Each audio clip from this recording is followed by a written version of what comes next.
Okay.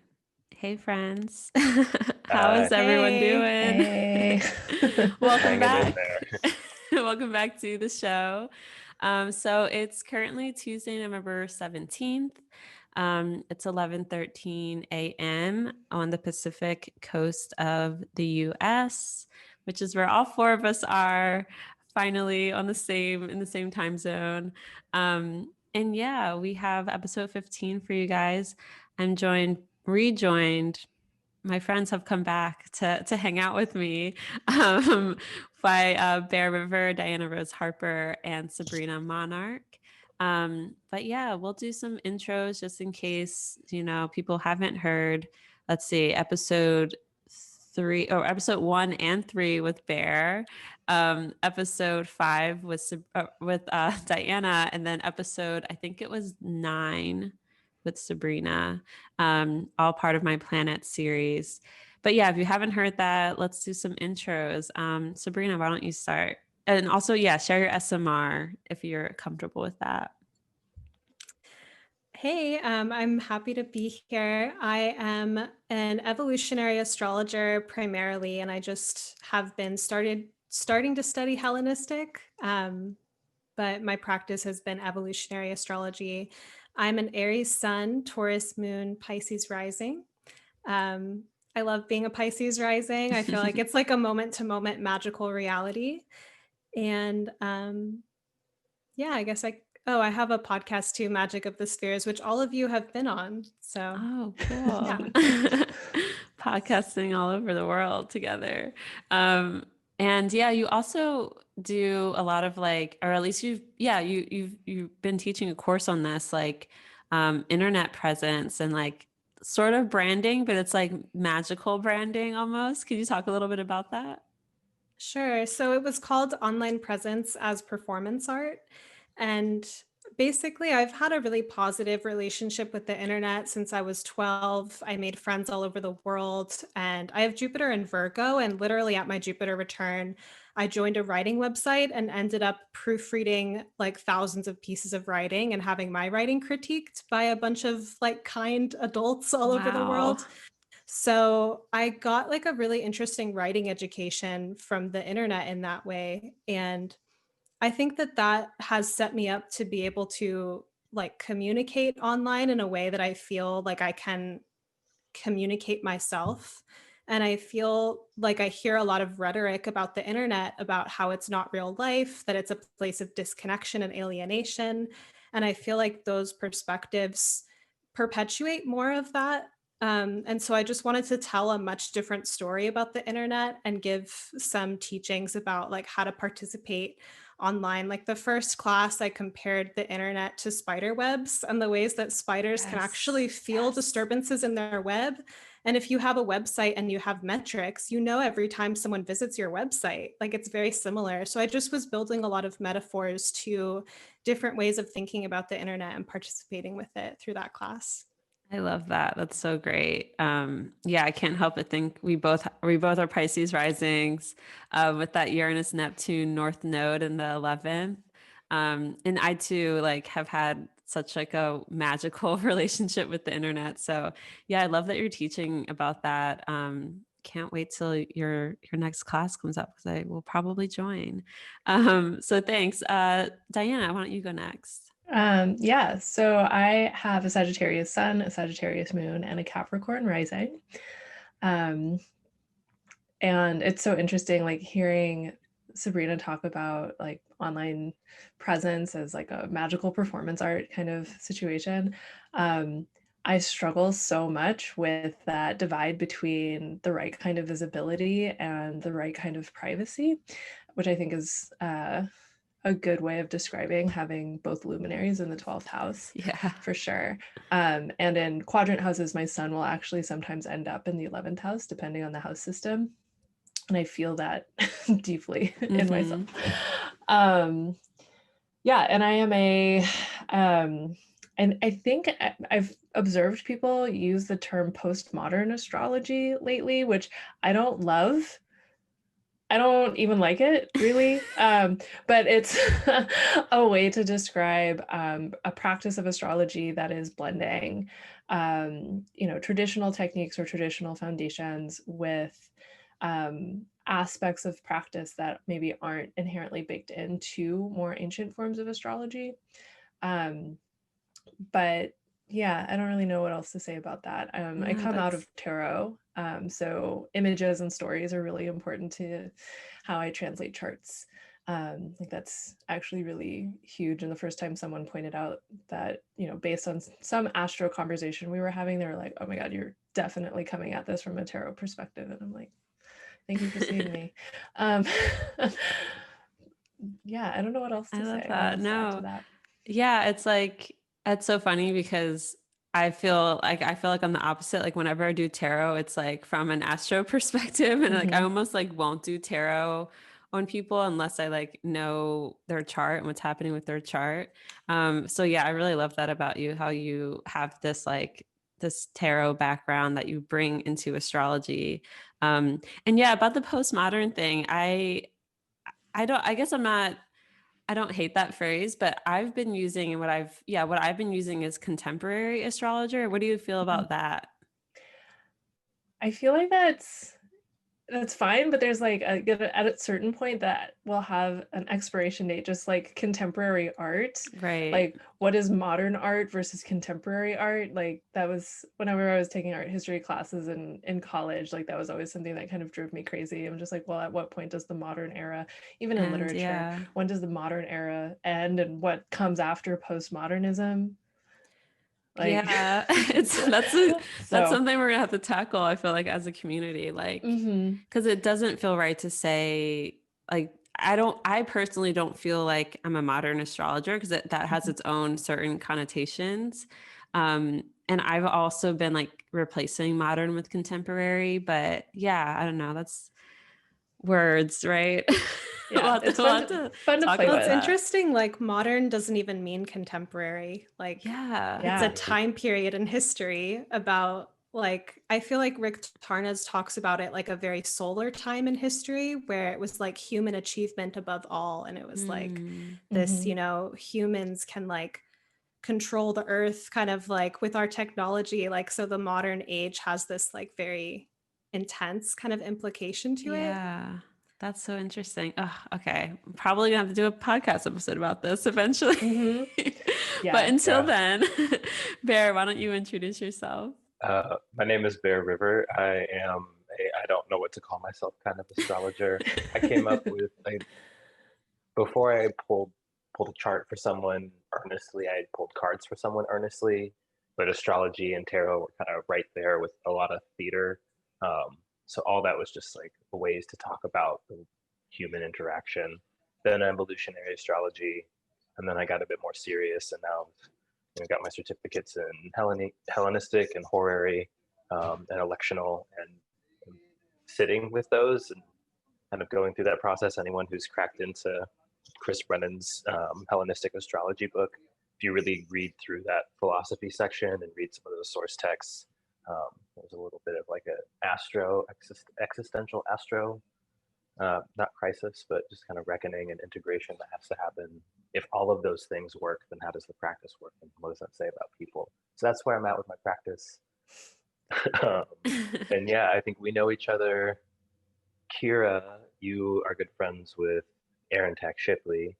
And I think that's how we met each other, or how we intended to It meet was each all other. at NORWAC Norwalk. It was all in 2019. Norwalk. Yeah. Wait, but share your SMR first. All right. I have a Leo sun, and I have an Aquarius moon, and that rules my chart because I'm a Cancer rising. Um, so yeah, Sweet this Cancer. time of year, it's a little dreary and rainy here, super windy. It feels very appropriate for me. I don't know. I like it. Yes, this is good comfort weather. Good, good. Yeah. Oh my gosh, I just realized that you're the full moon, Diana's the new moon. That just occurred to me. And also, Sabrina, you're like a new mooner too. Yeah. Wow. But yeah, okay. Yeah, you are a new mooner. I'm a waxing gibbous. I'm like a day before the full moon, 2 days before. Um, Anyway, thank you all for introducing yourselves. And yeah, we all know each other, I believe, through NORWAC 2019, just like I meet like 80% of my guests. So Scarlett made a meme. I'm gonna have to post it eventually. That's something having to do with like, I don't know. I'm not going to describe it well, so I'll just post it someday. But yeah, it was basically about like meeting everyone at NORWAC 2019. Which, I'm excited for NORWAC 2021. I think, Bear, are you speaking? Yeah, So I'll be it's, speaking land grab, land back, the yes, astrology of colonization and revolution. So hell I've yeah, been very awesome. quiet reading and not so much on the social media these days. Yeah, well, that's understandable. But I'm so excited about that. And Diana, you're presenting 2 talks as well. I'm super excited. One about Juno, and the other about the 12th house, right? Yep. Yeah. So Juno is like, how do we talk about Juno without it only ever being heteronormative? And then, yeah, talking about luminaries in the 12th house because I have them and I attract a lot of people who have them. And Yes. it's one of my favorite things to talk about. Awesome. Yeah, I'm stoked for that. And for your Juno talk, my best friend Teddy had a reading with you, and they were like, "Yeah, we talked about my Juno placement." And I know there's like a good amount of people, I believe, born in '91 who have Juno conjunct the North Node in Capricorn. So I'm excited to hear your thoughts about that. Yeah. And I'll be presenting about millennials, like I always do. Like I always talk about. You're like the standard bearer for a generation, right? I mean, like even thinking, well, no, even thinking about like the standard bearer in like Hellenistic, like the planets that rise before the sun in a day chart, or that would have risen before the sun in a day chart. You're just kind of like, here we come. Like, stop being so spooked, boomers. That's literally my Pluto, my Mars rose right before my sun. So that's Same. interesting. Yeah. Same. Oh my gosh. Yeah. All right. Well, let's get into it. So today we're talking about the lunar nodes and eclipses. And this is an episode that, like, as soon as I was thinking about starting this show, I was like, I think I told either Sabrina or Bear. I know I told you, Sabrina, a long time ago, like, I'm going to have the 3 of you on to talk about the nodes. This has been a conversation I've been just so stoked to have for such a long time. So here we are, thankfully. So yeah, let's start by just defining some terms like, what are the lunar nodes? What are the nodes? I like to kind of, whenever I'm talking to clients about the nodes, I tend to bring in other phrases that astrologers tend to use around them. So I'll be like, they're also referred to as the nodes of fate, or the karma line, the destiny line. Like, these are all just kind of like put those words in your head around what these points in the sky like correlate to. So yeah, let's start with you, Sabrina, our certified EA astrologer, evolutionary astrologer. How would you explain the nodes to a client or to anyone who's listening right now? The lunar nodes are 2 points where the moon's orbit around the Earth intersects the Earth's orbit around the sun. Oh my God. And so good. You're so good at that. That's my one like astronomy talent. That one thing. Then I'll be lost after that. But I describe the South Node as relating to a person's past life ego structures, which is their personality, and ego structures being our personality and the consequences that our personality creates, and the self-perpetuating themes that a personality pattern will create. And so that can represent some kind of limitation where it's something that we've done over and over again, and there's something that we've developed from it, but it may have a law of diminishing returns energy to it to some extent. I think a lot of people live out their South Node themes the most before their first Saturn return, and then they naturally will start to go to their North Node, which is your future and what you're developing in this incarnation. And this simple A to B storyline is shifted if you have a planet or planets at a 90-degree angle to the nodal axis, in which case you've vacillated between both nodes. And that pattern has really interested me a lot. I have it in my own chart, and it's really helped me analyze like major themes in my life for some time now, like ever since I found this. So I'll describe it to people based on whether they have a planet squaring their nodes or not, because it's going to be different if that's the case. Awesome. That's super helpful. Yeah. And I know you do readings, or at least you did do them. I don't know if you're still doing them. Are you basically planet square the node, like particular readings? Yeah, that was a special reading. I might Okay. bring it back, but on my YouTube channel, I just made a playlist of all the talks that I've been doing about the squared axes. Nice. And I have all except Pisces and Virgo right now. Cool. Yeah, people should totally check that out. We'll link below. But yeah, I've had one of those readings from you, and we're going to get into planet squaring the nodes later, but it's, yeah, everything you described, I'm like, yes, I'm right there with you. Bear, how about you? How do you sort of describe the nodes to clients? Like Sabrina, it depends a bit on whether or not they have um, definitely squares to the nodes, but also whether or not they have hard aspects to the nodes or any hard aspect at all. So if that's the case, then I will start usually with like, these are the eclipse points. The nodes are where eclipses were happening. So think about what it's like to experience an eclipse in real time. That's your spot of eternal eclipse-like instability is one way to think about it. Mm-hmm. I also like to use the metaphor in terms of the impact, right? Because what the nodes are, you can describe the astronomy, and ascending node is the north node, and that's where we get increasing momentum, the dragon's mouth, and vice versa for the descending node is the south node. But I like to use the metaphor of like playing an electric guitar. One end of the cable plugs into the guitar, and it's, if you have a delay pedal or something, it's past influence, but it's influence already in motion that comes at that's south node, where it's plugged in, where you were plugged into influence already happening, and then you plug it into the amp on the other side. That's the north node, where all that influence is manifesting outwardly, or it's dynamically interfacing. It's not just an internal kind of karmic process. I'm looking at what's going on with transiting nodes, just to kind of tell this longer term backstory. There are little scenes in the play, and that might be eclipses that are happening, but there's this longer story that's taking place, every 19-ish, 18, 19 years for us. And the way that overlaps with the Saturn return cycle, something I've really been looking at, like how does that story over the 18 years after you've hit your adolescence and had a few bigger outer planet cycles happening, how does that filter and color all of your lunar experiences? Yeah. Yeah, you are like you're the lunar guy in terms of, full moon ruling the chart.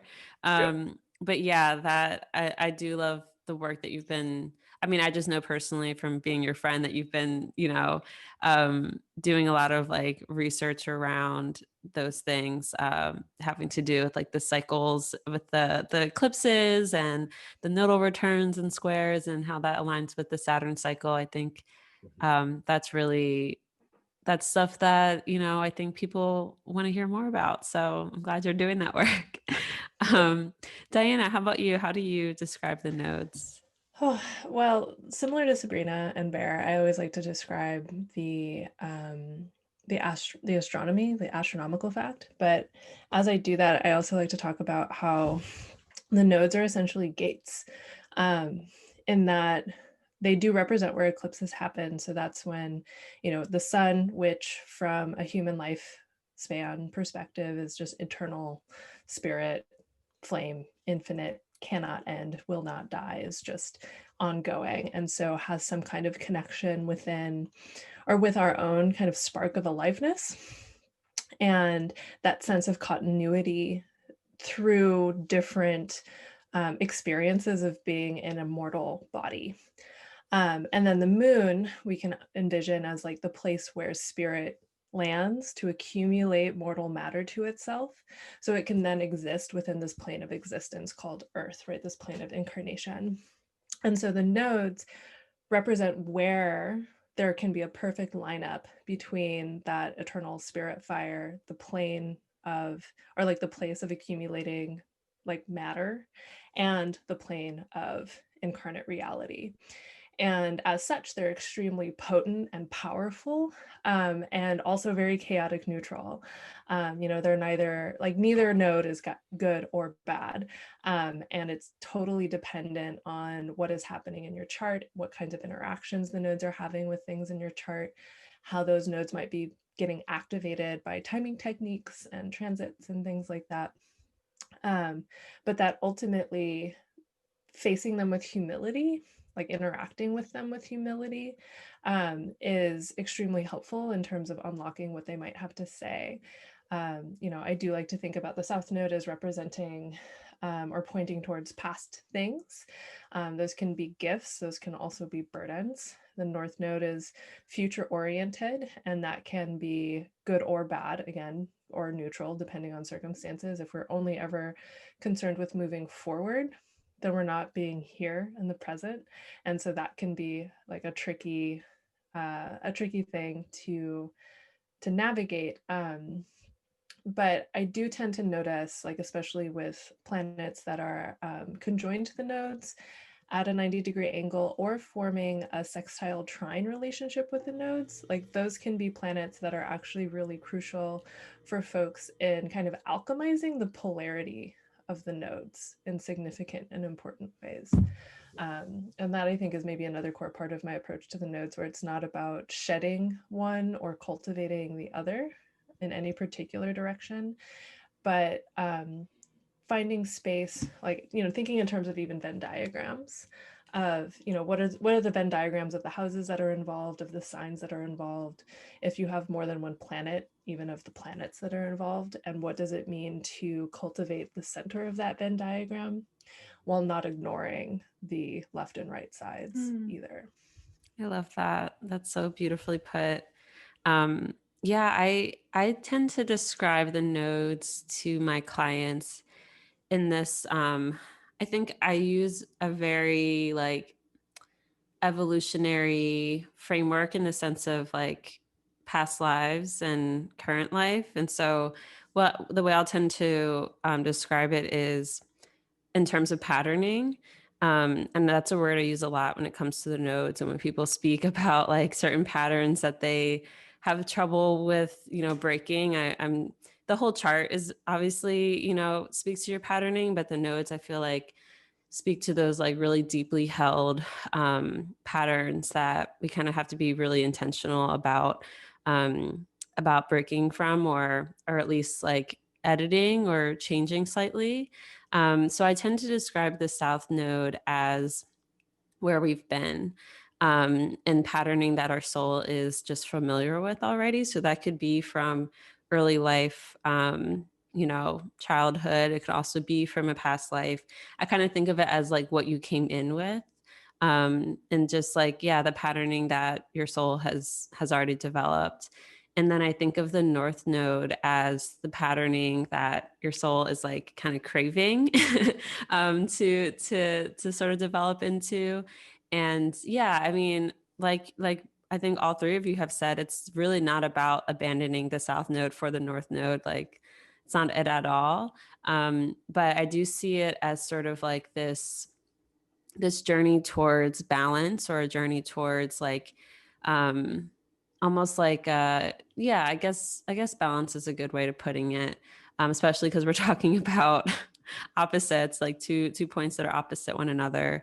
And yeah, I mean, balance is sort of like perfection, like it doesn't really exist, but yeah, I think when looking at the nodes, like looking at the South to the North Node, it feels like where the North Node will be more of where your soul is like unfamiliar with, and sort of just like wants to develop those things. And so those things can be kind of scary, because you don't really have much familiarity with them, or it can just be exciting, or both. yeah, so that's sort of how I look at it. And then bringing in the squares to the nodes adds like a whole nother dimension to it. And oftentimes I'll definitely delineate that for clients, but I often recommend, I'm like, if you really want to dig into this, like book a reading with an evolutionary astrologer, because you can just uncover so much. And yeah, I mean, readings I've had with EA astrologers have been, it has a way of making you feel very seen, in a way that, you know, I don't know. It's not like other astrologers don't do that, but when you're talking about the nodes, you kind of get there. You kind of go to those places that are like, wow, you're speaking directly to my soul, you know? Um, so yeah, anyway, let's see. Um, yeah, I guess maybe let's talk a little bit more about like the north node versus the south, and maybe if you guys have any personal antidotes that might be helpful. When I personally, I too have planets squaring the nodes. I have my north node's in Capricorn, my south node is in Cancer, and then I have my moon square the nodes, and then I also have my Venus squaring the nodes. My Venus is like exactly square the nodes. Um, but they're all pretty close in this like kind of T-square formation. And yeah, I mean, it's like a huge part of who I am and like what drives me in life.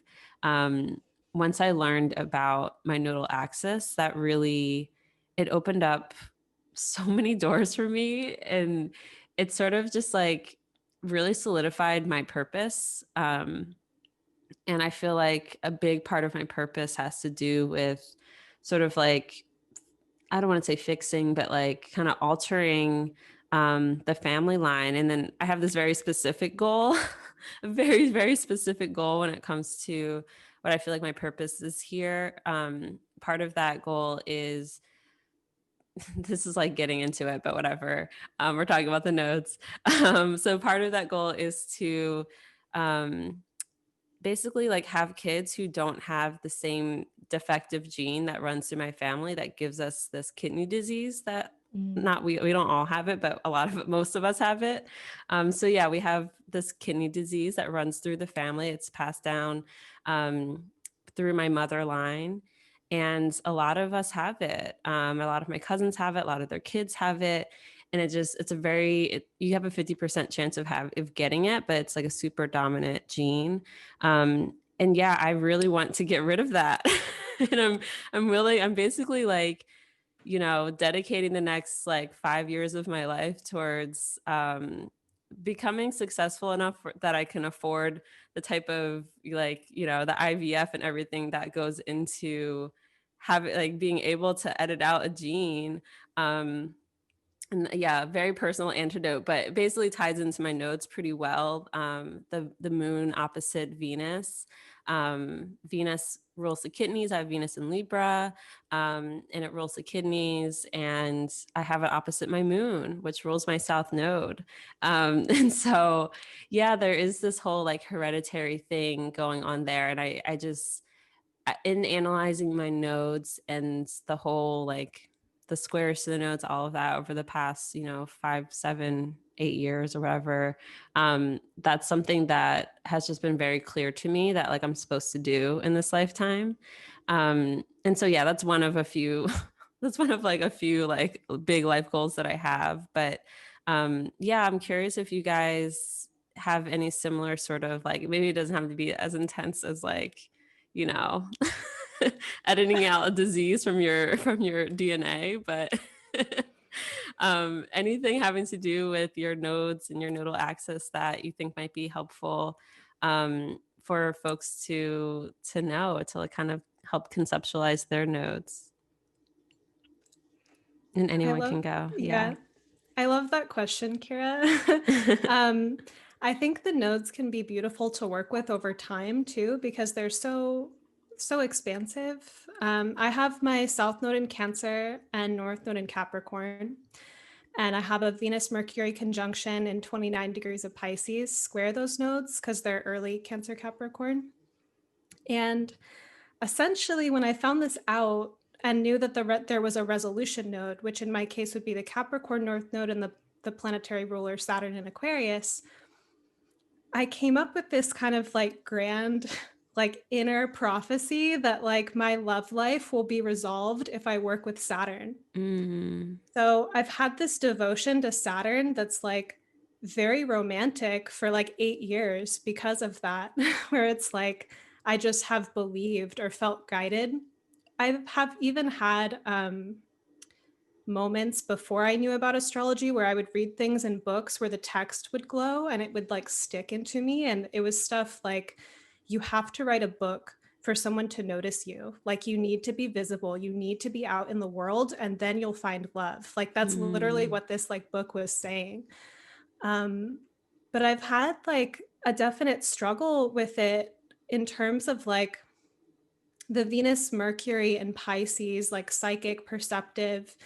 um, I I had many times when I was younger where I would write these confessional, intense letters of admiration and love to too many people, people that maybe it was inappropriate to send it to. And people would be moved, like they would be like, what is this? You know, like people like have cried because of it. Um, but I would feel all this weird shame afterwards, which is the Capricorn side of like, I can't believe I just oozed all of that out. Like, why did I say that? I would click send and then agonize for days until I got a response. And a lot of my path has been working with boundaries and timing of like when I feel things towards people. I used to not know how to contain it, and it felt very Cancerian. Like I was just like wanting to pour out all this verbal affection that was just like literally too much. And so the Capricorn like has helped me learn how to time it, but also even like part of even starting a business and having a writing practice like I do, it started when I was in a partnership that was kind of tumultuous and I would be crying a lot over fights or things like that. And I couldn't focus on my writing. And so it was this weird, like my emotions, my discipline, they're like back and forth with each other. And I've had like there's something about working with Saturn and building something in my life that has helped me direct a lot of my energy and also have different standards in my life. Like caring about my astrology practice so much that I guess it's changed what I will entertain and say yes to in my life because of that level of devotion. So it still shows me new layers of like, what does it mean to work with Saturn? Like I'm even feeling like the maturity of approaching a Saturn return and like being able to cognize things emotionally that I just had no register of in my early 20s, for example. So it's been really, I think, like mystical to have that delineation promise in some sense of like, you can resolve this square like with this node and with this planetary ruler. But I've gone too far into the Capricorn as well. And then, you know, I'll be like, work too much and then literally cry because I'm working too much. It's just like a balance to like learn how to be Capricorn, Capricornian and like have a work ethic, but not also be inhuman and like not pay attention to my like needs and the Cancerian like personal life things. I'd so relate to that, especially like, yeah, having Venus square the nodes as well, like the sort of like resolving through, it's not my resolution. Yeah, I don't think mine, I think mine resolves through the south nodes at the south bending, but still, I mean, Saturn's been a big part of like learning about how to deal with my Venus placement as well. So yeah, that's really relatable. And we also we have like the same nodes as well. And we're both Pisces rising. So it does happen. Like we have our nodes in the same houses, and Saturn as well. But yeah, I'm glad you shared that. That's really helpful to put that in context. Diana, how about you? Yeah. So the thing that I was thinking about, like I have in my chart, one of the things that I will notice or that sometimes people will come to me actually specifically to talk with me about, which is to have a combination of something squaring the nodes and also something in that trine sextile relationship with the nodes. And for me, so I have a Mars-Pluto conjunction within a degree in Scorpio, square my nodes in Aquarius and Leo. I have a South node, Leo, and a North Node in Aquarius. And then I have Mercury in Sagittarius forming the trine sextile relationship with the same nodes, obviously. And this is like, for me, this is a really good example of, you know, there are a lot of, oh my gosh, it's hard for me to talk about my Mars Pluto square the nodes because it is very uncomfortable. I feel like, you know, in observation to have Mars or Saturn square the nodes creates a different kind of tension than having any of the other planets square the nodes, and then add on Pluto. And the phonic depths maybe like come kind of like they get pretty sharp. Sharp and discomforting maybe would be one way of putting it. And my Mercury in Sagittarius in the 12th has been a huge factor in me being able to plumb those depths and articulate those depths to kind of communicate through and with those depths. And it's not always just for me. Like I like over time, like more and more consultations that I have provided to others, as well as consultations that I've received and just conversations with colleagues and that kind of thing. One of the things that I've come to recognize is that I can use my words surgically and supportively for others. And I can, like, it is not hard for me to see that as part of my nodal story. Yeah, I don't really know what more to say about that. No, that's really helpful. But I guess I like to encourage people like to not like, one, like if you don't have anything aspecting your nodes, it's probably not the most important thing for you to pay attention to in your chart. But two, if you do have things aspecting your nodes, look not just for like the harsh thing, but also the supportive or sweet thing that might be there too.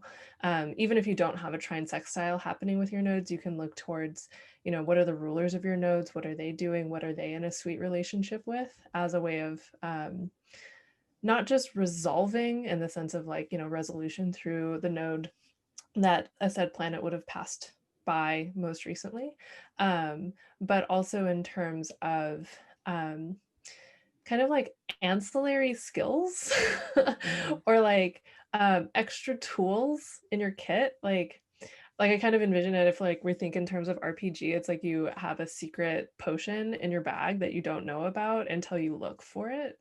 And that potion is what helps you in the boss battle or something. I don't play video games, so these metaphors might be completely off base, but I think people follow. It would be really upsetting, but it makes sense. Yeah, okay.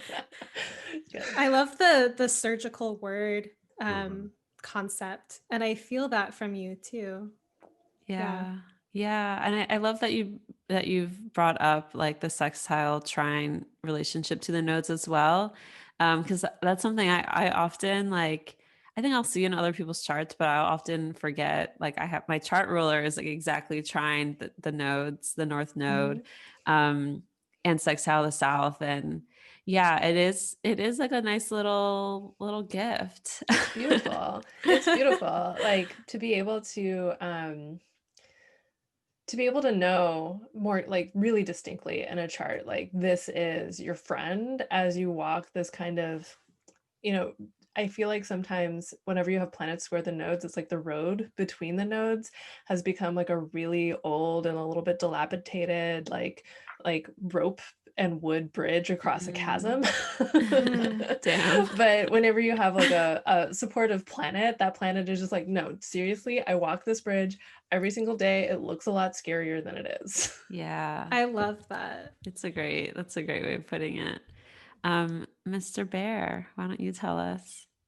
Yeah, so that's perfect. A lot of those things are in my setup. So I have Neptune square Aries Libra nodes, and that Neptune is quite close to my descendant. So once I learned about skip step, bending, or whatever you want to call it, this Neptune square my nodes, but on my descendant, it unlocked my early 20s understanding of what was going on in my relationship life. So it's been a long quest to understand that the way I meet people is filtered through Neptune as a skip step itself. Um, but looking at the nodes, thinking about, what Diana said about the rulers of the nodes being super important. And what Rick Levine called the point of Thales, or the point of Thales, that's that planet that sextiles and trines any opposition, but with the nodes it's especially significant. So the rulers of my nodes are combust and conjunct and co-present to Mercury, the planet that is in that position. If we're getting EA with it, we're talking about Neptune and this quincunx between Mercury and Neptune. So my helper and my skip step can't see each other. So just the deeper that I get into working with that, the more I'm looking at, okay, right, even though we're resolving to the south node, part of resolving that south node is working with the north node ruler as well. And this is the arena that it's going to happen in. And so really just focusing in to those areas for integration, for finding those weird dilapidated bridges between, like for me coming up into astrology and tarot and metaphysics through theater as like an ancient mystical force was at the same time as coming to Buddhism. It all made sense at the time that these are just like all gateways to understanding mystery better. And so I'm always thinking about like, yes, we have this beautiful tool that uses lots of duality and dichotomy to teach and to point to differences, but all dualities are inherently false, just as any there is no inherent real thing. But I won't go too deep onto that side, just thinking about, I have these nodes that seem to be very, very opposite. Not only are those rulers hanging out together, which says that they need to be integrated and acting in unison, but also the idea that they are totally opposite actually isn't the truth. So like figuring out where do Libra and Aries actually, where are they the same? And really coming into that space as the like grounded awareness necessary to actually try to work with Neptune, which is hard enough to try to talk about, maybe just because my Neptune and Mercury can't see each other. Yeah. Wow. The transits to the nodes, I think, also are huge, especially if you don't have any aspects. I was looking to double check. I drove off to Alaska by myself to go do my last and final year of AmeriCorps right as Jupiter and Uranus were that Jupiter-Uranus conjunction right over my north node, which is in the 10th house. So I was just like, I'm breaking free, I'm exploring, I'm going to go into the vast unknown in my little modern day chariot. Consequence be damned, we'll find out. So looking out for things like that when you have especially long, slow-moving planets, Jupiter and beyond, any of those coming exactly in alignment with the nodes, like that's going to be a huge time where your life is a gateway, kind of. Oh, yeah. Oh, yeah. I'm sure Sabrina remembers back when Pluto was transiting our north node. That was the wildest time in my life, like hands down, wildest. It was also like Neptune was transiting my ascendant and Uranus was on my moon and Pluto and Uranus were squaring each other on my nodal axis, like all the things. But yeah, transits to the nodes are really important. And I also wanted to kind of bring up, because I do want to talk about like the transiting nodes as well and transits to the nodes. But I also wanted to bring up something that folks don't talk about. I mean, maybe folks do. I don't hear folks talking about it as much, which is nodal synastry and what I like to call nodal contact. It is very real. Like when we're talking about synastry, which is basically like compatibility, but it's really looking at two different charts and seeing if there's anything that aligns, overlaps, I guess, between the two charts, any points that align or, aspect each other. And yeah, I mean, nodal synastry, nodal contacts are like very, very like highly ranked in my opinion when it comes to like your connection to someone. And I was teaching a class. I did like a little like what is it called? What's the word when you take a class? It's like kind of a workshop, like a not a lectional, but like when you take a class in school and then there's sort of like those other classes you can take. Whatever. It was Electives. Yeah, thank you. Yeah. This fucking talisman's not working right now. It's not helping me remember my words. Yeah, so an elective. I taught a little elective for Kelsey Rose's course, and we talked about synastry.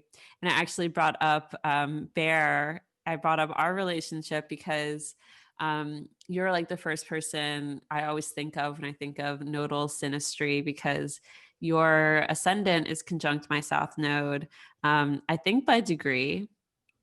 And I just remember, I'll never forget, like when we first met, I had known of you from Instagram, sort of like through Aaron, just being like, oh my God, I can't wait till you guys meet, you know?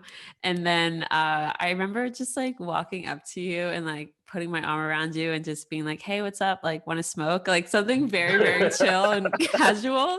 And then I like caught myself for a second. I was like, you've never met this person before. Like, you can't just do that. You can't just go up to people and touch them. But it felt, I remember in that moment thinking like, I just felt like I've always known you, you know, it's just like one of those things. And we've just always kind of had that relationship where it's just like, yeah, like we just know each other from other lifetimes. And yeah, like even now in LA, I've really been hanging out with like one person in person, and we know each other from back home. We had like a mutual best friend growing up, but we were never very close. And now I'm out here in LA and we hang out all the time, and find out her moon, she has moon in Cancer, exactly conjunct my south node. Her sun is also exactly conjunct my Jupiter, which is my chart ruler. So it's just like this very, very super comfortable, super just like, I know you sort of relationship. And her home feels like almost like my second home at this point. You know, I like spend the night there all the time. It's just like so comfortable. So yes, I feel like especially those south node contacts to me have just felt so like, yeah, I know you. Like we've known each other for a very long time, even if we haven't, you know. Do you guys have any stories like that? Oh my gosh. Diana's nodes around my sun and moon. Yes, that's right. Dude, I remember NORAG 2019 was like seriously such a magical experience. It really was. But I remember it's like we were either walking to or from that like beer place. Odin's Brewery.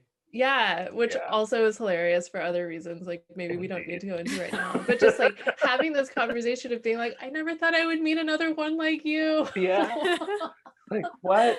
Oh my, yes. It's like, wait, you know about this and you know about this and this has been part of your experience and this has been part of it. It was just like wild, like brain explosion. Yeah. But Kirah, I actually just pulled up our synastry because I was like, no, we have nodal synastry too. My Jupiter is on your south node and my Neptune is on your north node. Okay, that makes sense. I have a Jupiter Neptune opposition. Yes. Oh my gosh. Yeah, that's right. Your Jupiter. Because I remember looking at the three of us.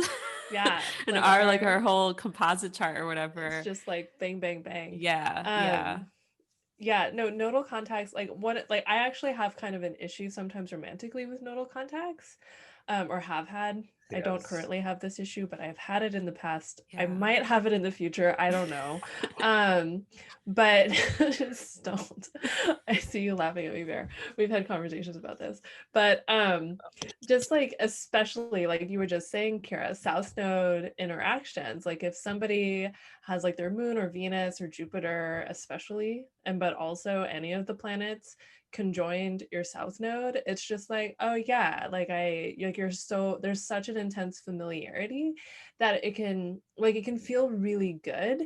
And for me, it also freaks me out because I'm just like, but I don't actually know you this time. Like whatever is familiar between us is great, but that doesn't necessarily mean that this is great. Yeah. And like that I think is one of the trickiest things about nodal contacts and synastry is the sense of fatedness can overwhelm other reasoning faculties. Yes. Yeah, like very much so. Yeah. Yeah. For those listening at home, Bear was just vigorously nodding along to it. Like basically. we're all basically nodding along because we've all had experience with this. Yeah. My most intense friendship which is no longer a friendship, happened with someone whose nodes were exactly like to the minute square my own nodes. And it was one of those things where it's like there was an irresistible magnetism in terms of the friendship as it developed. And it was just like, yeah, of course, we're gonna like, you know, be these kinds of friends with each other. And then it just absolutely exploded, imploded. It wasn't even an explosion. It was just like it collapsed in. And I learned a lot in the process. And I assume that the other person also learned a lot in the process. But it's made me very shy about nodal contacts since. Yeah, the because I think that's the square. thing. You can learn so much within a nodal contacted relating situation. But it might not always be cute. Yeah. Yeah, the nodes aren't cute. Can be with like Chaotic. Cancer South node conjunct someone's, you know, it can be cute, but it's not, yeah, that's not inherent in it at all. It's intense. I mean, it's about like these patterns which can be very deeply ingrained in us. And it's like when someone's patterning matches up with your patterning, it's like, oh, we're vibing on the same wavelength, but that's not, they're volatile. Like, you know, it's not Chaotic a neutral. stasis. Yeah, Chaotic exactly. neutral. Heard it described like when you have that square that you're that magnetic, irresistible attraction to the center, but inevitably you have to like ping off in total like hard rights to one another at some point. That's a good way of putting it. Yeah. I just want to say Mystic Medusa, the blog, she has she has this phrase that she coined, love zombie, which is someone who basically is like, I guess, delusional in love. And one of the original posts, she just lists a bunch of things that people write her, like, this person I'm dating is married, but says that they're going to leave their partner for me. Or, you know, and she just lists all of these, you know, red flags. And she's like, just because a relationship, if the reason you're together is if it's karmic, that's not a reason to be together. It's still an ex from a prior life. So why, like, is the way that she put it. So I think that nodal synastry can be really compelling, and you might have a familiar pattern with them. You might have history with them specifically as like from a soul level. And that can be really like, you know, meeting where you left off, but maybe you had a volatile ending in the last lifetime and then it happens again. But I do see nodal synastry in a lot of people's relationships. So I think that it's there, and just being really maybe neutral about seeing that nodal synastry and not making too much meaning out of it, of like, oh, we're meant to be together because we have this nodal synastry. You know? That's so real. Yeah. I feel like it's so much, I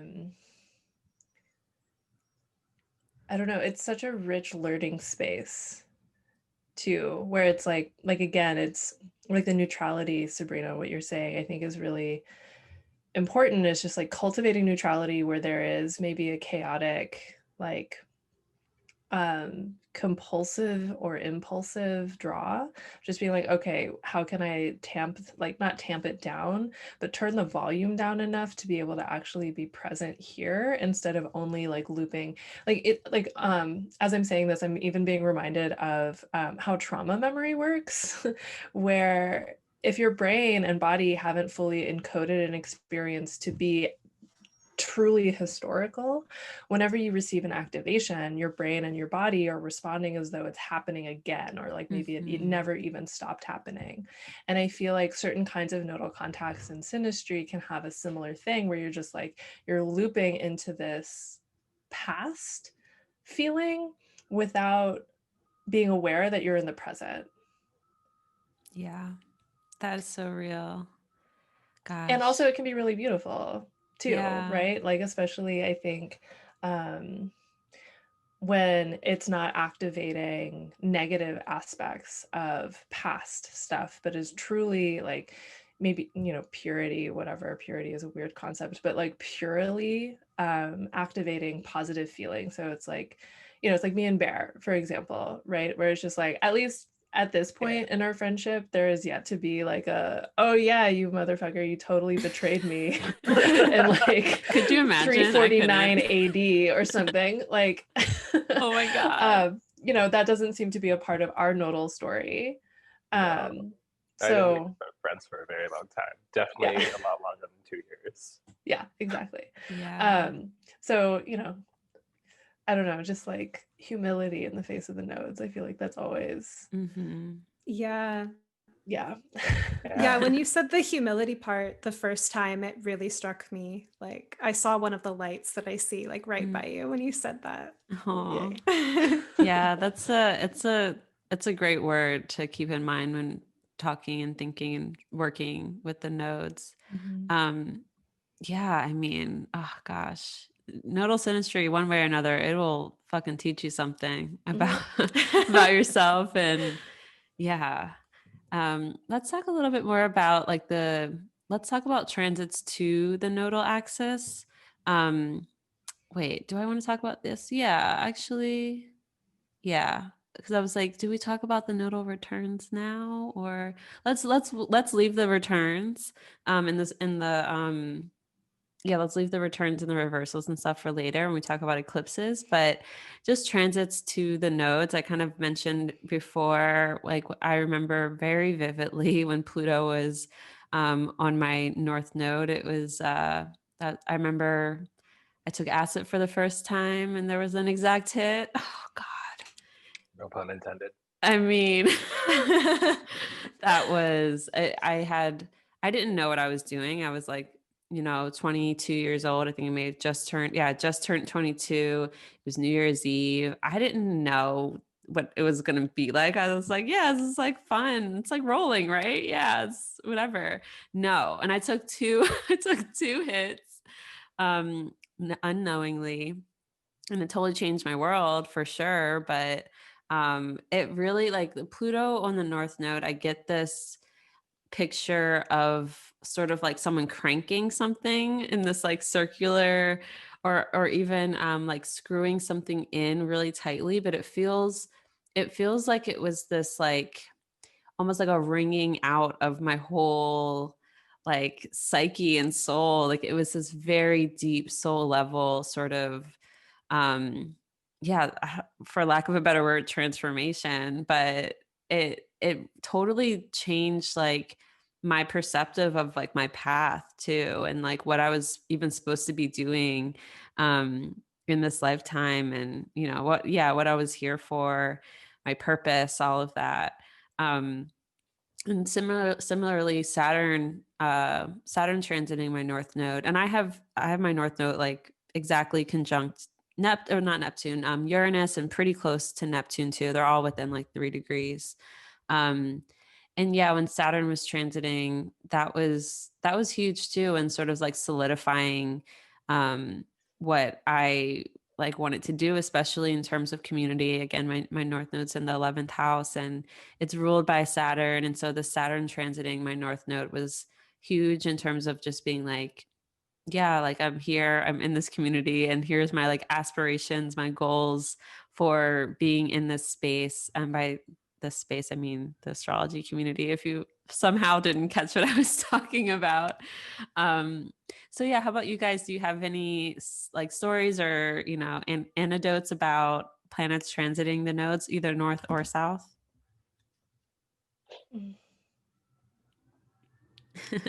Realized there's another north node one. So I had the Jupiter Uranus conjunction, which all by itself would have been a big deal, but it was on my north node. Mercury is my helper planet on the point of Thales, or Thales, however you say it, the sextile trine one. When Mercury went retrograde over my north node, I super randomly last minute went to Norwalk 1.5 days of Norwalk 2018, and just happened to like, scratch out my name and put Bear down. Like that's what I've been going by forever. Laura Nelbandian saw that and was like, "No, you come here. I need to fix you. You need a real name tag that doesn't have anything scratched out."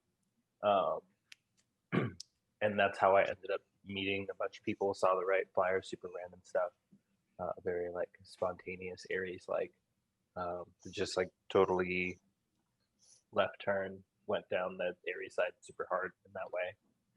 So there's been a lot of that, but just looking to see that the last transits, I had the Saturn coming across my south node in Libra, and then right after that, that Uranus over the Aries side.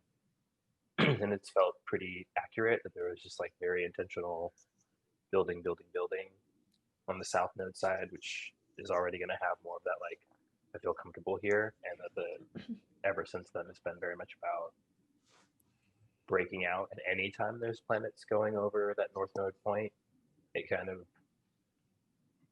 picks up a whole like running set of themes that have been going on for the last 18 years almost. Getting pretty close to my next nodal return. So it like picks up all those threads and themes. There's never an isolated story that happens when there's a transit there, if that makes sense. Mm-hmm, for sure. Yeah, it totally is. Again, it's like all about patterning. So it's like, it just sort of like, I say this phrase a lot, but like reminds you of your patterning and makes it very clear to you when there are those transits to the nodes. Yeah. How about you guys? Do you have any anecdotes about transits to your nodes? Not really. I think in part because where my nodes are positioned, like the majority of the outer planet, so the outer planet transits that my nodes have experienced For a long time ago, basically. were a long time ago, because my north node is within 30 degrees of my Uranus, Saturn, and Neptune. Mm-hmm. That makes sense. But my You're early gonna life get it. was interesting. Yeah. But also my entire life has been a Pluto transit. So sometimes it can be hard to sift out certain outer planet transits from each other, because there's been a lot of simultaneity with them for me. Yeah, we'll see how Saturn transiting your and Jupiter, I guess too. We'll see how that goes. I'm excited to see. Yeah, I'm sure you're just going to be like happy to be finished with this intense Saturn transit for a little bit. Yeah. Saturn return combined with like South Node through the first house, like, and Pluto like hanging around my Venus. Yeah, not cute. I've totally, I haven't been there with Pluto, but Pisces rising, like when I had Neptune, Chiron, South Node, eclipses on my ascendant for a while. And so, yeah, I know it. I know that purgative, like just like drain everything from inside of me sort of vibe to that. I've definitely felt the transiting nodes more intensely than transits to my nodes at this point in my being alive. Yeah. Yeah, let's talk about that. Transiting nodes. Wait, Sabrina, did you have any stories? Yeah. Oh, thanks. Well, my north node's in 3 degrees of Capricorn, so I know that I saw Saturn and Jupiter go over it. I just don't remember what happened, like with Jupiter going over it. And Saturn, I think that I probably was just doing more public speaking at that point and was just like, yay, the ruler of my north node's on my north node. So I think I just saw it as like a supportive thing for my career, but yeah, I'm not remembering it super well. Yeah, that's how it was for me too. It was just like, all right, time to step up and like be a person in this community, you know? So yeah, I can relate to that. And yeah, I can also relate to the Jupiter transit to the North Node not being that like exciting, not very memorable at least. But yeah, let's talk about the transiting nodes. Cause yeah, what you said, Diana, totally resonates. Like, I feel the fucking transiting nodes going through my chart. Let's see. Right now, the North Node is in Gemini and the South Node is in Sagittarius. I'm coming up to them being almost exactly conjunct my MCIC axis. That's happening over the next like 2 months, and I'm feeling it for sure. And I guess, you know what? Maybe we can have this kind of bring us into talking about eclipses, because maybe let's save the transiting notes before let's kind of like talk about what eclipses are first, because it's like inevitably we're going to end up there, right? So yeah, let's kind of transition to that. So eclipses, like we kind of talked about it when describing what the nodes are, but basically eclipses happen. Oh, maybe one of you are better at explaining this because I have my own way of explaining it, but I don't know if how it sounds, how it's going to come out sounding over audio instead of me like, I like to use my hands in demonstrating this a lot. Does anyone have like a good like way to package up like what an eclipse is, both a solar and lunar eclipse? I mean, sure. Yeah, do Like it. at its heart, an eclipse is an obscuration of the fullness of light. So that's applicable for both a solar eclipse and a lunar eclipse. And in either of those circumstances, the position of the sun, the moon, and the earth is such that one of the luminaries is literally eclipsed, right? So either the moon stands between the earth and the sun, and we get a solar eclipse, so the moon is obscuring the sun's light, or the earth stands between the sun and the moon whenever the sun and the moon are at their perfect opposition, so the full moon. And so the earth prevents the moon from receiving the fullness of the sun's light. That's great. So Thank that's you. like astronomically, that's what they are. And we can think of them as temporary inversions of the normal order of things. It's like high noon, we should just have like bright shining sun, but then the moon gets in the way and we have what feels like night at the height of day. And then with a full moon, it's like what we should be having like the nighttime version of like super bright, like luminous, like can see without a flashlight.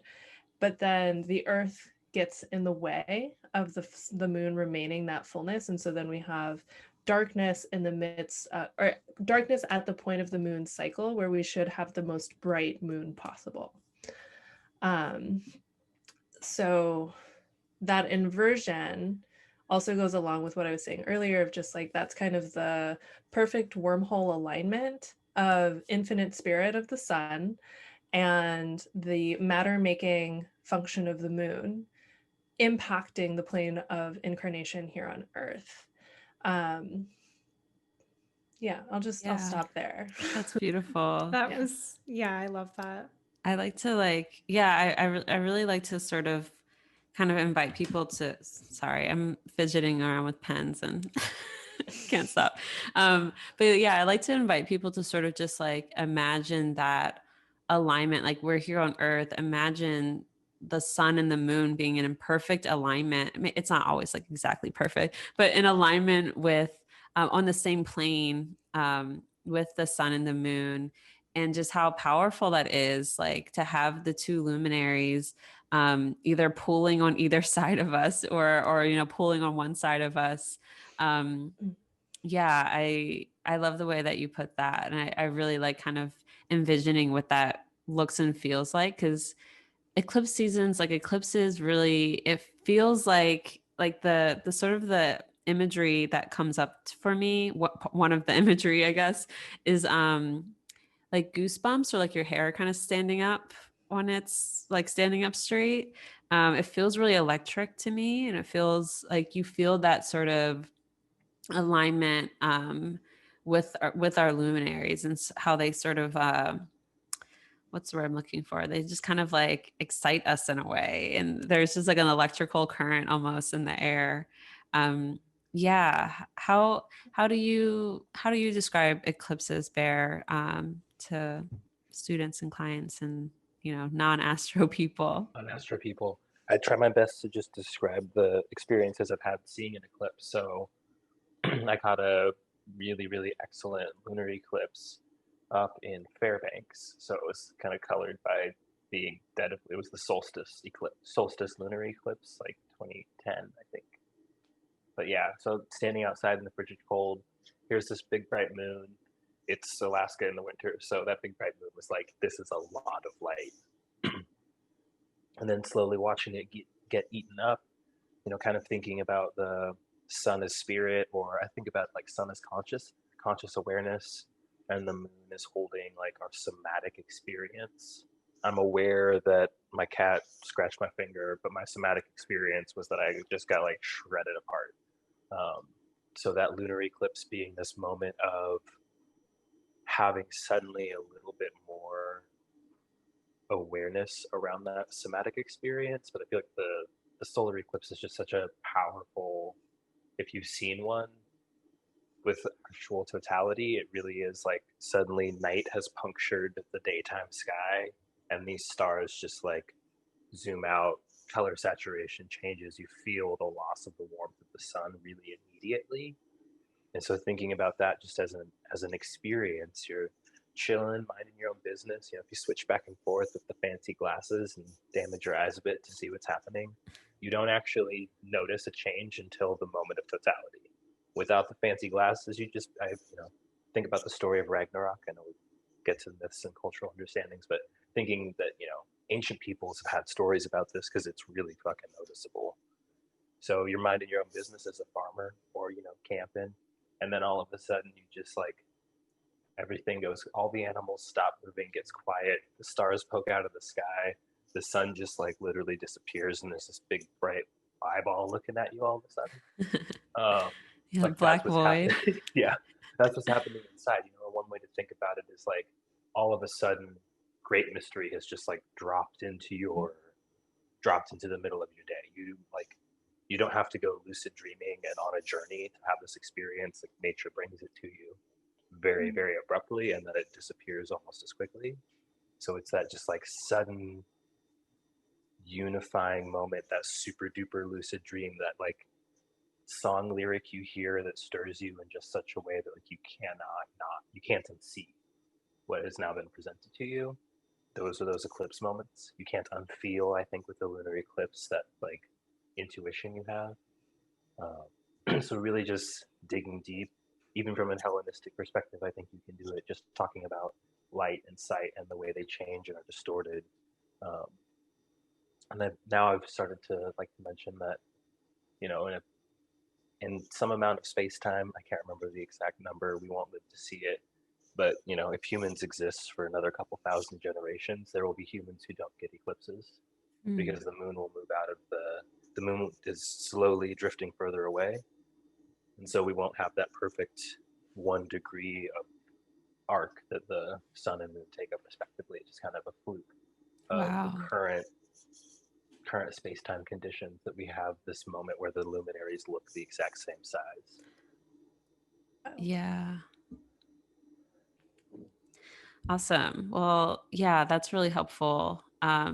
Thanks for kind of putting us there. Cause yeah, I mean, I'm sure a lot of people listening to witness the Great American Eclipse, it was called, because and that was August 21st, 2017.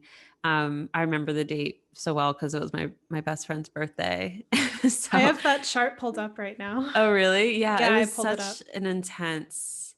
I went to Oregon, so they had this like eclipse festival, and there was like 60,000 people there. Like literally, it was just howling at the eclipse. It was a wild experience, and it happened to my sixth house, and I the next day puked for hours uncontrollably. It really fucked me up. But still it was amazing.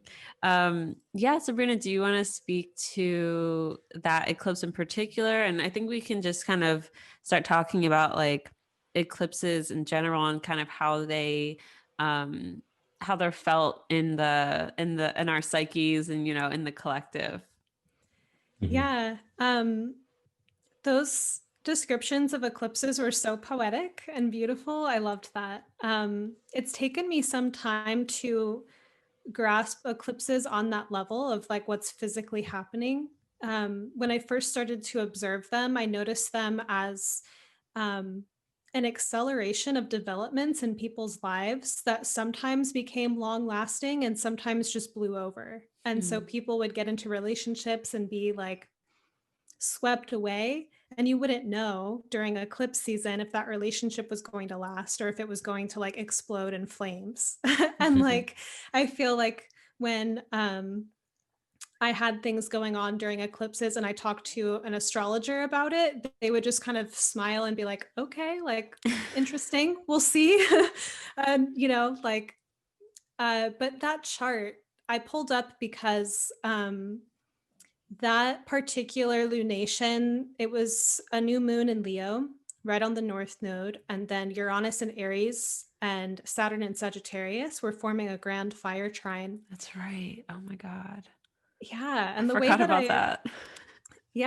I delineated that as like imagining a new world, like creating a structure, a new world or something.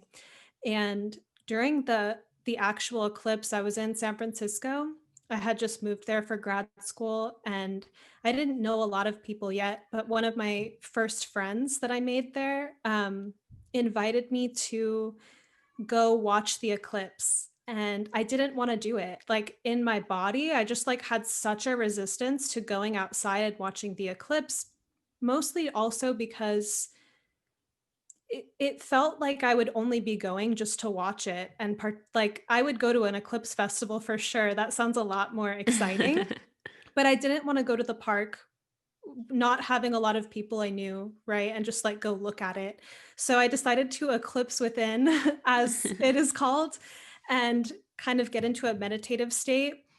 And I started to write down this outline for an evolutionary astrology course. And it literally just like secreted out of me. Like it was just Wow. like complete. And then I launched it. And it's the evolutionary astrology course that I still teach now.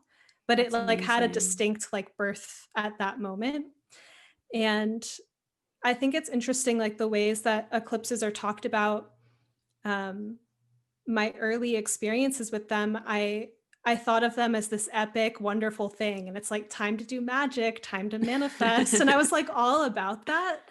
And I did not hear any astrological perspective that it's not a good time to manifest until later on. And I'm glad that I didn't know that at first, because I had my, you know, fair share of experiences. And I think that Diana bringing up humility is like, I'm really taking that in, because I didn't have like a will when I like came up with the course. It just came through me and I just kind of was going with the flow. But I think that if you are extremely willful with eclipses, that might not be the best like magical thing to do. I also found that eclipse really interesting in that I know of a few couples who met at festivals during that eclipse and are still together now. Yeah, I remember people like birthing babies during that eclipse.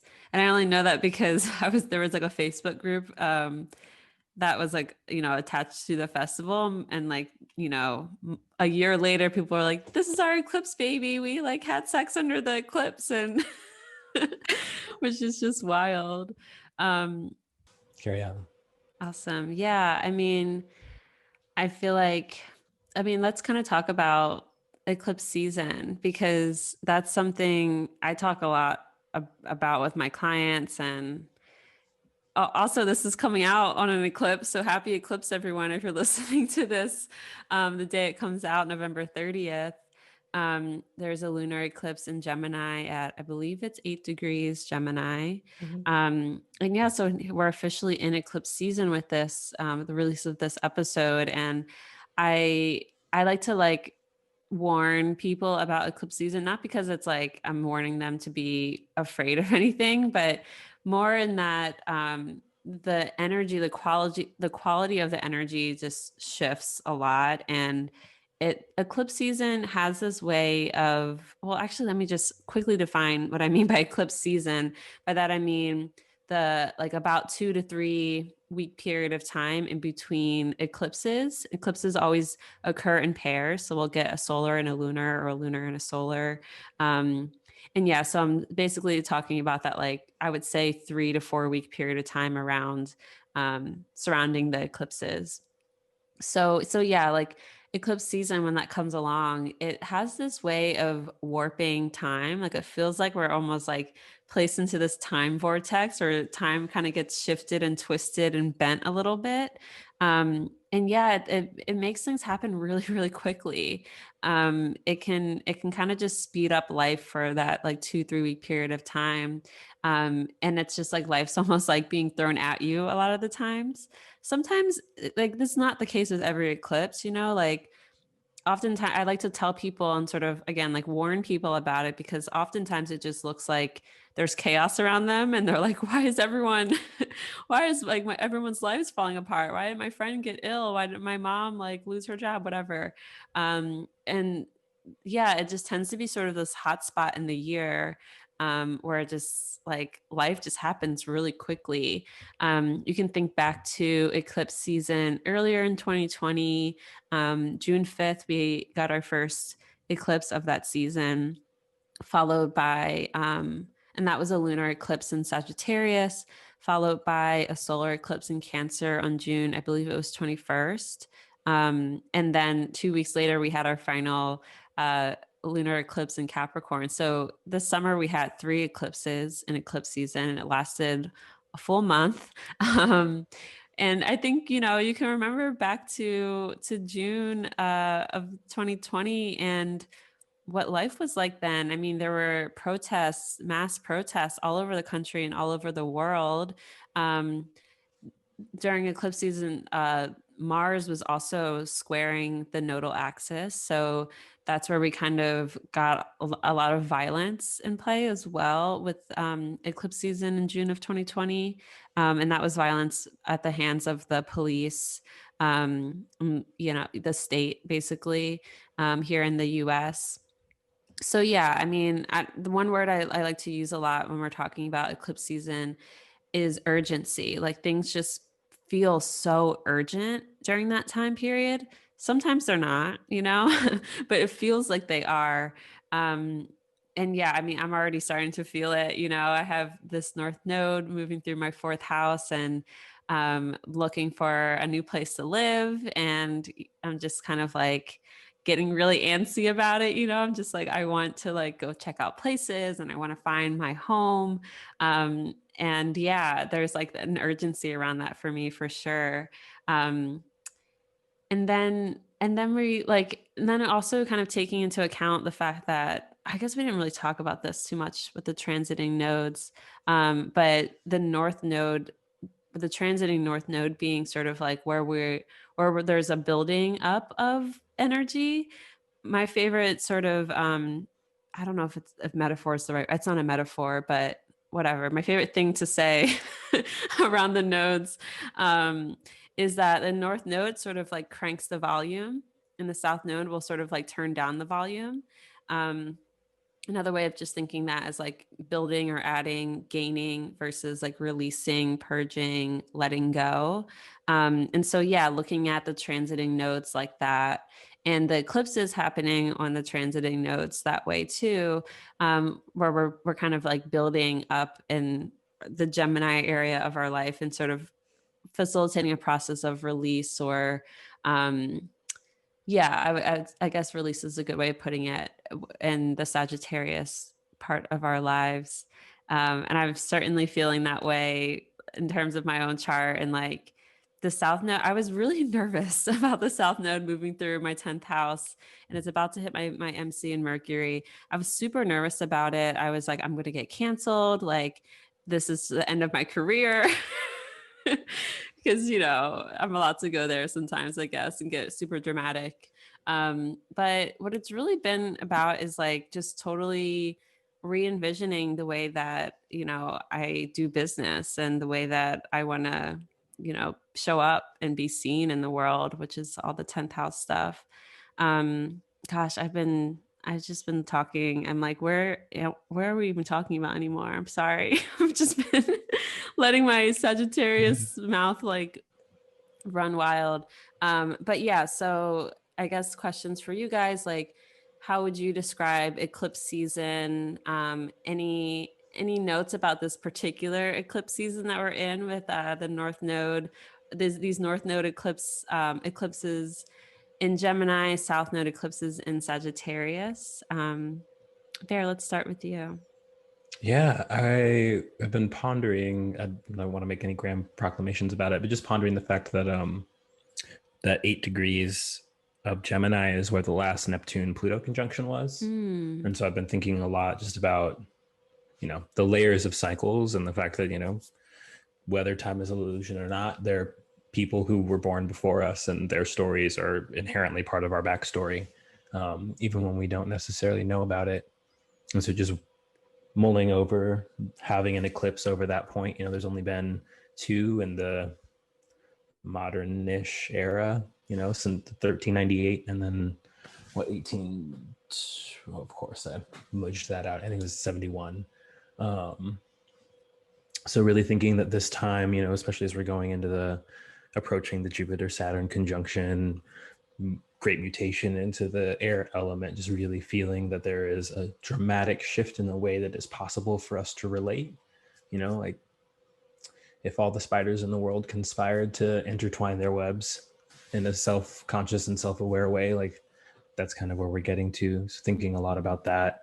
But for me, it's 12th and 6th house. And anytime it's transiting node stuff, transiting eclipses, if it's transiting eclipses, that area is lit up.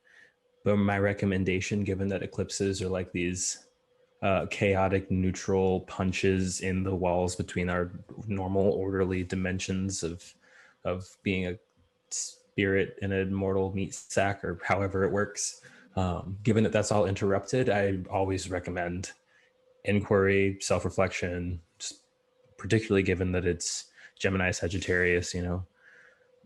Look at where you've got Mercury, look at where you've got Jupiter, do some self-inquiry around that. 12th house, 6th house for me, I'm just being really, really quiet and focusing on doing the little day-to-day things that need to happen. And I think the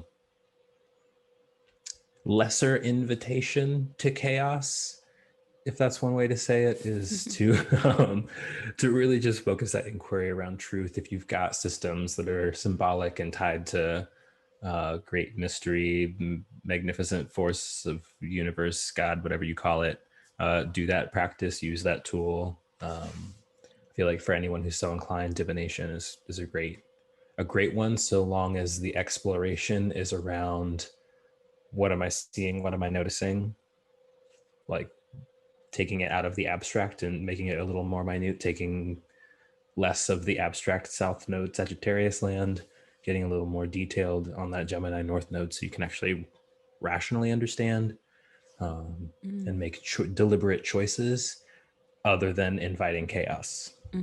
Getting the Not facts. that it's bad all the time, but yeah. Gathering your facts, get some data behind those beliefs. Yeah, I love that. Thank you. Diana, how about you? Yeah, I mean, I keep coming back to like wanting to encourage people to be curious and humble. Like one of the things that I think eclipses point out, especially when there are eclipses that are visible for us where we live, because, we can have a total eclipse, but it might happen at noon where you live. So it's not like a lunar eclipse. So it's not visible for you, but it's visible for the people on the other side of the earth, right? Whatever. Just backing away from that, right? But just like approaching eclipses not as opportunities to harness energy for yourself. Like I think that's a very colonizing and capitalistic way to interact with cosmic forces. Eclipses, especially when they're visible, it really is kind of like the gods touching the earth in a way that really highlights how little we are in relationship to these forces, and how the point is not to control or wield, but to be in harmony with, or to be in participation with, which requires, again, humility in the face of these things. And I think the eclipses, as as the nodes are passing through Sagittarius and Gemini, and as we're in a period where the eclipses are happening along that axis, Sagittarius and Jupiter have this kind of like big wise energy. And so then to have the South Node like kind of going through there, cleaning stuff up, like cleaning things out, it's like, are you as big and are you as wise as you think you are? And with a North Node in Gemini, it's like, how can you be curious instead? And like curious and like childlike, like Mercury gets related to young people, youth, childlikeness, exploration, fun, that kind of thing. And so instead of needing to make big proclamations in a Jupiterian fashion, getting curious, accumulating the kinds of things that come to you whenever you're curious rather than controlling.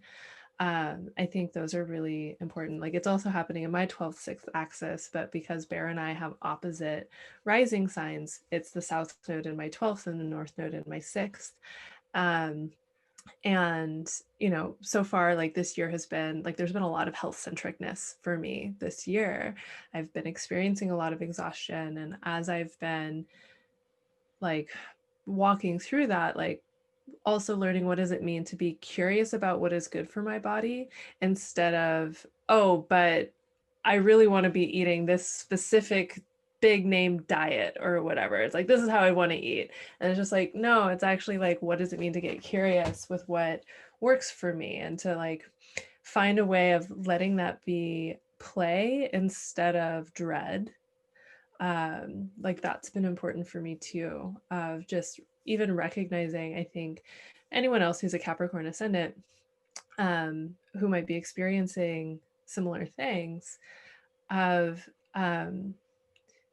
like allowing high-mindedness to infiltrate your quotidian experiences, right? Of just being like, what's the mystical way of, you know, making a smoothie, for example. And like, yeah, I don't know, maybe I'll just pause there, but I really do think that particularly within the Sagittarius Gemini axis, letting curiosity rather than controllingness be how you are interacting with the eclipses and with any events that crop up around eclipse season. I feel like that is a way to experience less suffering and probably more illumination. Love that. How about you, Sabrina? Well, Neptune in Pisces is squaring the nodes in Gemini and Sagittarius. Oh yeah. And I kind of feel like I don't know if I've ever noticed a collective mood around like misinformation more heavily, and the sense of like what is truth, and that like opinions get to be facts, and just like this kind of like just mishmashing of information, and like all like the Alice in Wonderland signs pointing in every different direction. And I feel like that's like a collective crisis, and it's like Neptune square the nodes. It's like delusion and fantasy. And I think that what the personal element of that is something that I think a lot about as like someone who plays with perception a lot. And I've had a practice of like writing in a journal and writing as though like I read Anais Nin's like writing and immediately get transported into like a different kind of consciousness. And I noticed that like if you tell your life story in a different way, like if you tell it at a different angle, your experience becomes different. Like people that are cultivating a gratitude practice, or Diana has a really good one around like it's awe instead of gratitude, I think. Oh, I don't remember this. Maybe. Yeah, you told me something about cultivating a sense of awe. Yeah, I mean, that's on brand. Very I on won't brand. deny it. I won't deny it. And I feel like that's definitely something that feels more natural to me to develop or cultivate is awe rather than gratitude. And I think part of that is, again, like I don't know why I'm just like so on this like humility train lately. Saturn incarnate, maybe. Maybe. But you know, awe is not about what you receive from something, but is instead just like appreciating something for what it is, regardless of its gifting to you. So yeah, it's like less possessive Yeah. yeah That's so so sweet.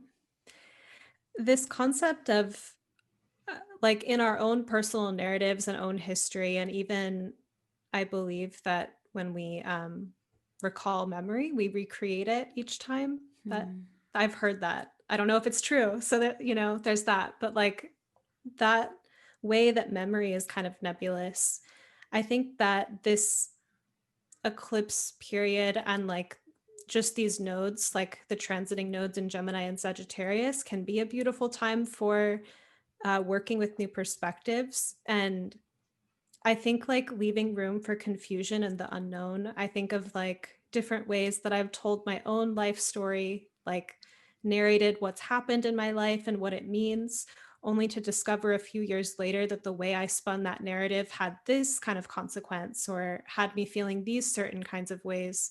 And that the way I was telling this story wasn't necessarily helpful or true.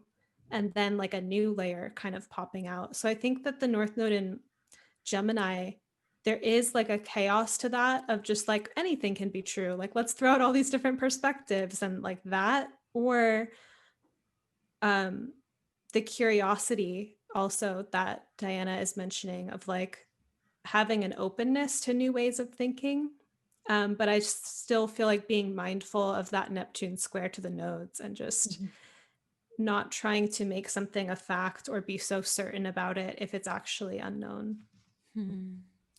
Yeah, that's such an important point here. The Neptune square to the nodes right now. Yeah. Wow. I haven't even thought about it. I mean, I see it, you know, but I haven't really like fully.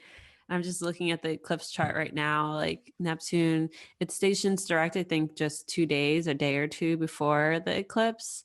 Stations direct at 1809 Pisces, literally partile square to my natal Mercury. So I'm excited for this to be the fucking finally like the last square of Neptune to my Mercury. But you know, anyway, excuse me. Yeah, I appreciate you bringing that up. And what, I forget which one of you said it earlier. I think probably Diana, but someone was bringing up just thinking about like Jupiter and Mercury as the rulers of the nodes right now. And I couldn't help but think, you know, we had one eclipse in Sagittarius. We're about to have our second in 2020.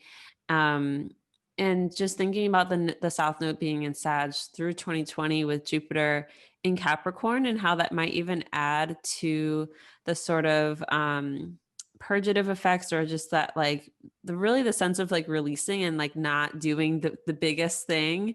And also it made me think about the fact that our next eclipses in 2021, we have a lunar eclipse in Sagittarius on I think it's May 26th. And then we have a solar eclipse in Gemini on June 10th.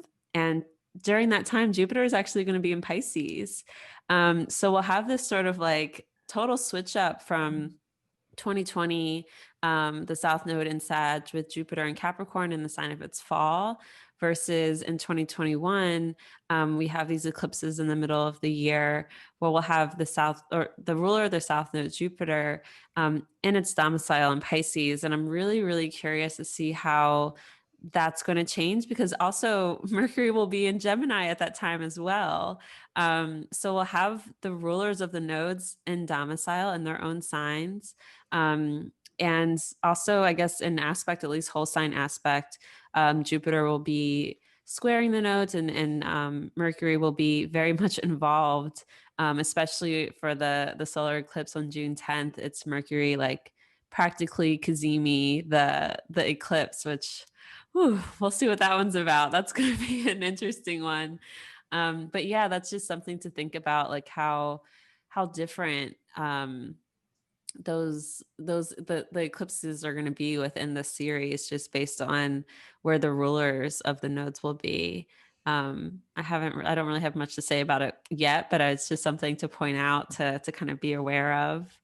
Yeah, do you guys have any thoughts about that at all, or just like, you know, and I guess any thoughts about any final thoughts about like this eclipse series, and in particular with the nodes in Gemini and Sag? You've all spoke to it pretty well, I think, pretty clearly. Yeah, I mean, if anything, for me, it just is enhancing the curiosity component. Like, it's not, you know, every year that we get to experience like one of the rulers of the nodes going from a sign that is challenging for it to a sign that just is, it's jam. So from an observational standpoint, I'm really curious about what that will end up looking like and feeling like. But I don't, it's like eclipses and their chaotic neutralness. Like I don't really feel like, I guess, equipped to say anything too concrete beyond I'm excited to see what happens. I feel that. Mm-hmm. Well, I want to, oh, sorry. Did you want to say something, Bear? Yeah, I think just to kind of touch on both what Diana and Sabrina have said, there's a lot of power, there's a lot of agency in being aware of our narratives and taking deliberate time to deliberately redefine where necessary. I think that Jupiter being, in its detriment to begin with, is really giving us Jupiter being so debilitated right now is, I think, giving folks an opportunity to really look at that belief, faith versus the details part of the axis, and redefine what those most core important values are. Like as we're pulled back to having a small set of options to choose from of what gives life meaning, what makes life really exciting, taking the opportunity to work with that deliberately now. By the time Jupiter hits Pisces, I think gives us a much better opportunity to really like bask in the fullness of choosing, aligning with our integrity and our most deep, innermost, curious and heartfelt wonder, full of awe, that energy, as opposed to full of our dogmatic, rigid beliefs about being totally right, about knowing the truth with a capital T. Yeah, snaps to that. So yeah, I want to kind of wrap up by talking a little bit about nodal returns and reversals as we're talking about the transiting nodes, because I think there's almost like a lack of information out there around transiting nodes to the nodes, and I really love talking about the nodal return and nodal reversal. Still sort of like gathering my thoughts around the square, although I do have thoughts around it. But just to kind of like paint the picture for everyone. So we get the nodes are transiting, they move backwards through the zodiac belt. And we get these sort of like pivot points, these sort of, returns and reversals every 9 years. I think that's maybe 9.5, but something like that, around every 9.5-ish years. So like around 9, around 18 and a half, 20, 27 and a half. Well, okay. So at 9, you get your first nodal reversal. And then at 18, around 18 and a half, you get your first nodal return, which is a huge deal. Yeah, I moved to New York during my first nodal return, and I left during my nodal reversal. And yeah, at 27, you get your second nodal reversal, and this is a big one. A lot of other cycles kind of coalesce within that year, 27. Big year. 36, you get your nodal return again, and that's another huge deal. And then again at 45, you get your reversal, and so on and so forth. So yeah, I mean, I speak about 27 in particular quite a bit. And then 36, that's really a big chunk of the age range of my clients, I think, between, early 20s and early 40s, I guess. But yeah, I mean, kind of returning to that phrase, like becoming very aware of your patterning. That's something that has been very clear to me, especially, paying so much attention, like being an astrologer, doing my nodal reversal at 27 and just paying attention to what has come up then. And also the nodal return at 18 being like a really intense like pivot point in my life as well. The nodal returns I found to be similar to the nodal reversal, but both kind of being very much about aligning with a particular path. I find the reversal to be maybe because this is the one that passed most recently, and I can speak to it a little bit more. But the nodal reversal to me has been very much about like, again, becoming almost like extremely aware of your patterning, and then sort of being able to take that information, take that knowledge, and choose a path. You know, once you're aware of something, it's like then you have the ability to change it, sort of thing. And that's what I found to be very true in regards to the nodal returns and the reversals. It's like you get to choose like the path that you feel drawn towards. And I say choose because, like, you know, free will or whatever, but it doesn't really necessarily feel like a choice. I mean, it is a choice, but it kind of feels like you're just being pulled. Like it's like a fated sort of, this is where your soul wants to where your soul wants to go. And you feel that so deeply inside of you, it's like almost impossible to ignore. I'm sure you can ignore it. I'm sure you could just fight that feeling and continue on the path that you're on. But I don't know, universe seems to kind of have ways of, you know, kind of tilting you in the right direction. Yeah. Do you guys have thoughts around the nodal returns and reversals that you like to share?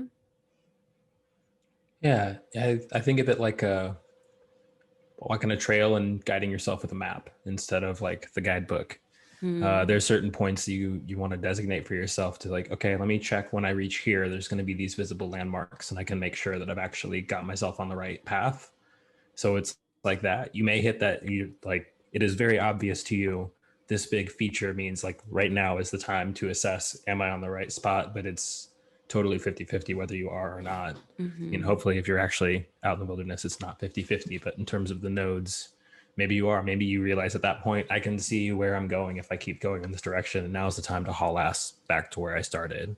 Or like the point of no turning back if you're swimming across a lake or something like that. Like that's the moment where you become really acutely aware of what's at stake. And I think especially that 1827 are so important. That 27 in particular, just finally hitting a point where you've got enough junior adulting skill set or whatever you want to call it. Like you have enough reps, you have enough laps around the sun to actually understand how long-term the consequences of some things could be, because you've actually been an adultish type of person having those long-term experiences. That just, it isn't possible at 18 to have had a fully mature physical form having those thoughts yet. So I think those in particular is just really hitting this acute awareness, like extra layer of self-awareness or self-consciousness or something. I love that. Like, oh my gosh, that metaphor of like swimming across the lake and kind of getting halfway and being like, well, can't turn back now, sort of, or you could, you know, it's like, wow, that felt, yeah, that resonated a lot. How about you, Diana? Do you have thoughts around that? Yeah, I mean, I like to think of the nodal, like the returns and reversals, in cahoots with the other cycles that are happening simultaneously. So I feel like with 9 and 18, they kind of stand almost alone in their significance. And we can kind of even demark that of just being like half majority and then full majority of like the transition out of legal minorityship almost. But then when we hit 27, like you were saying, Kirah, like this coincides with a bunch of other cycles, like the Pluto sextile Pluto, the beginning edges of the Uranus trine Uranus. This is also when we get the progressed lunar return. So there's just like so much. I mean, just 20s like is such an intense time. Like it's so intense. It's literally why I did a whole talk called How to Survive Your 20s. Cause yeah. It's wild. It's such a like, now being like almost 31, I'm just like, thank goddess I'm not in my 20s anymore.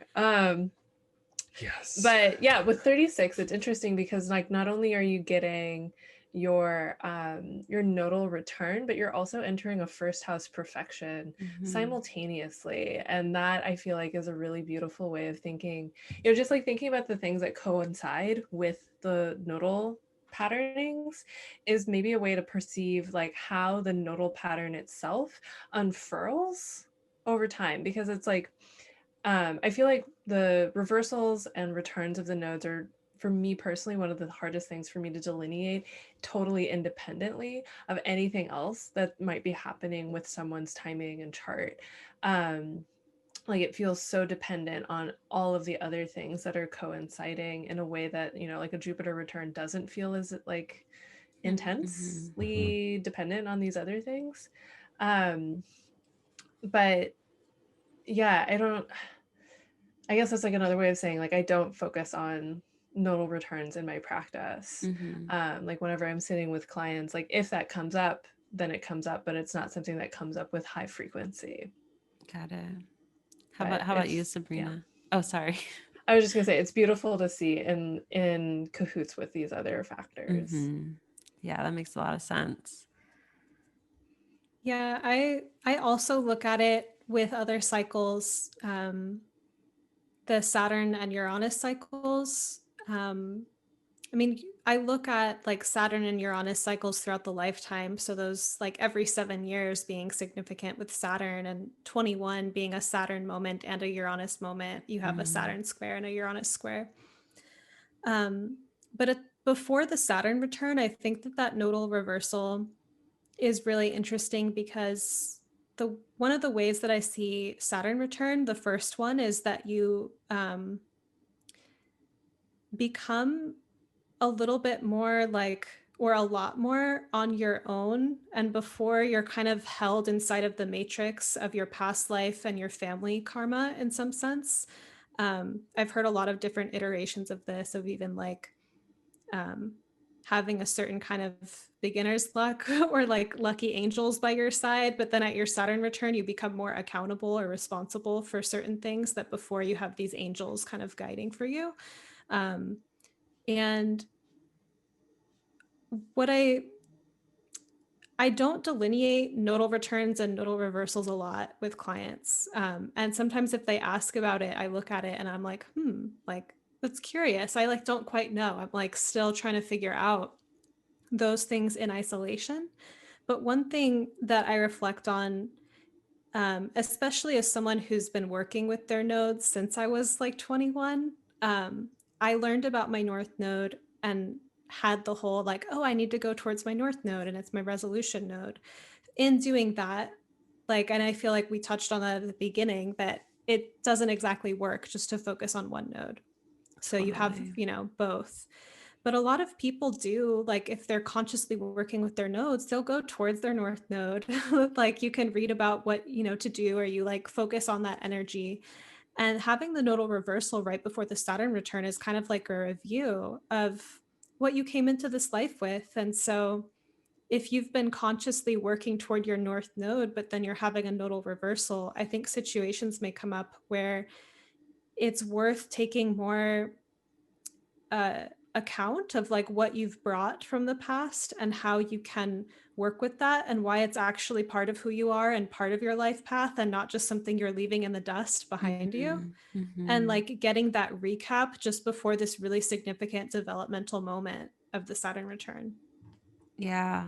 I mean, I don't know about you, Sabrina, because our nodes are in the same signs and houses, but during like the nodal reversal and just the whole time that, you know, the nodes were in Cancer Cap, I was reminded of my creativity. And like, I kind of look at South Node, I've told you this before, South Node in the fifth house in Cancer, for me personally, having a lot to do with like the family history, especially my mother line, around like just a lot of the women in my family, a lot of the people, not just the women on both sides, like have just had families, like they have babies really young, and then they just like take care, they do what they have to do to take care of their kids, and like that's the life that they live.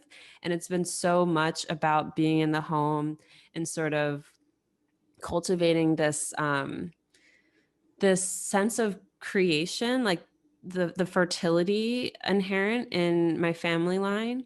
And I sort of look at my, like me in this lifetime, you know, didn't have a baby young like most of the people in my family.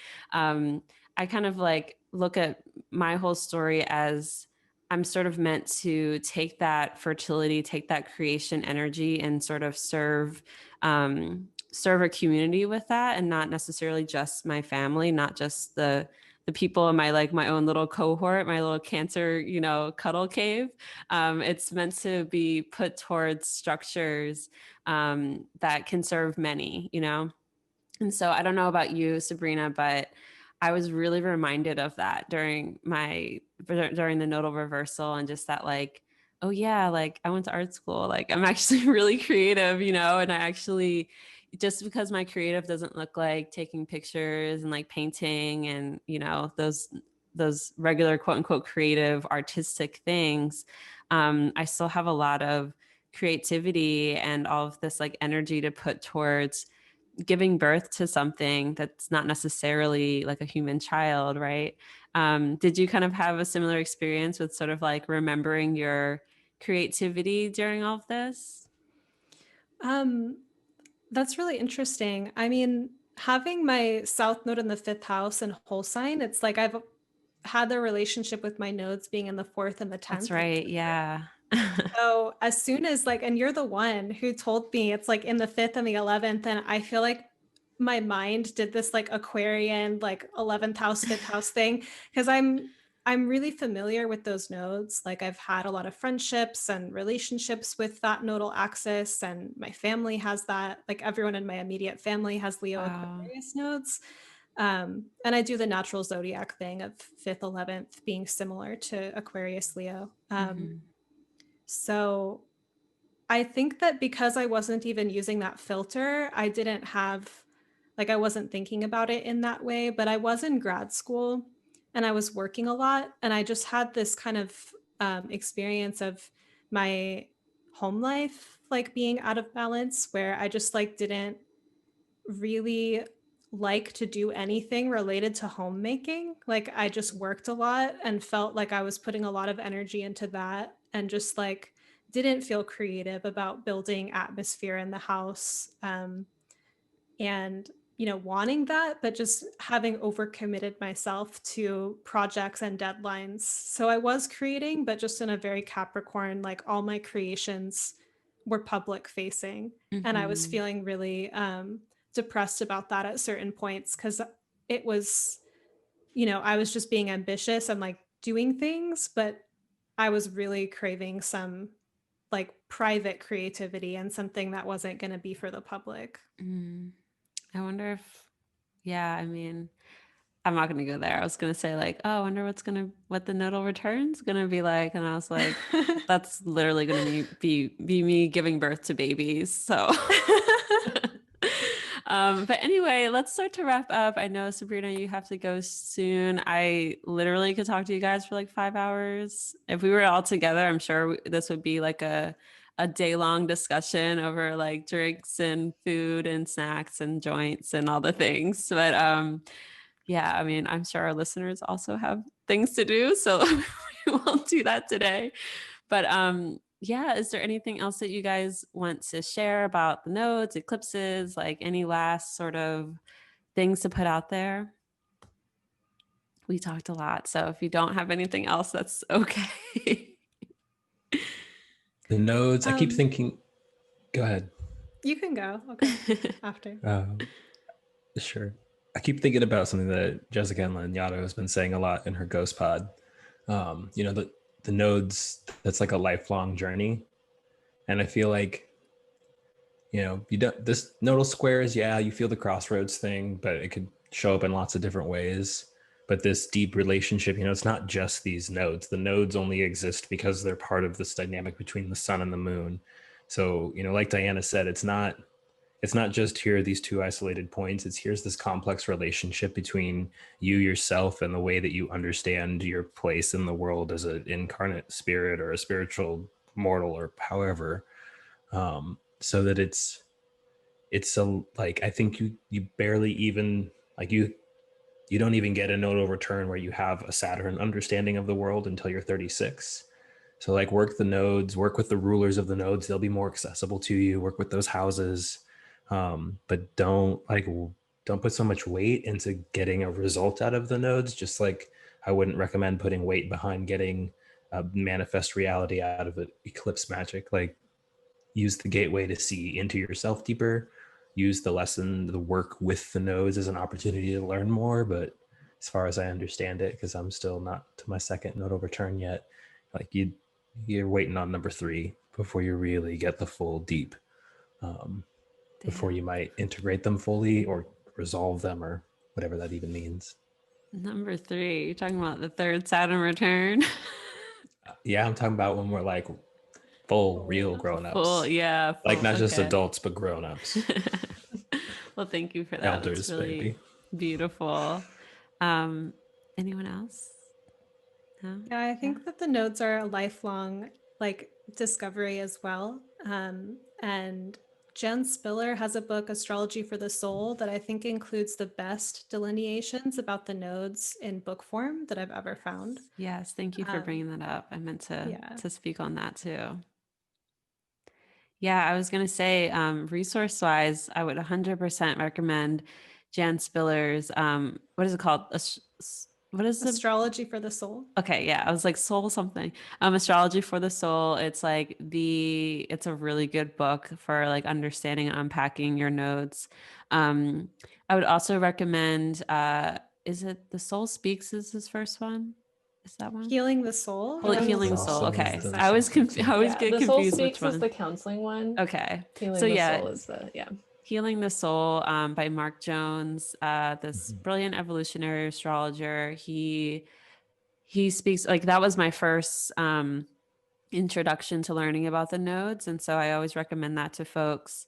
Do you guys have any other like recommendations for learning more about the nodes? I always point people in your direction, Sabrina, so definitely Sabrina Monarch as well.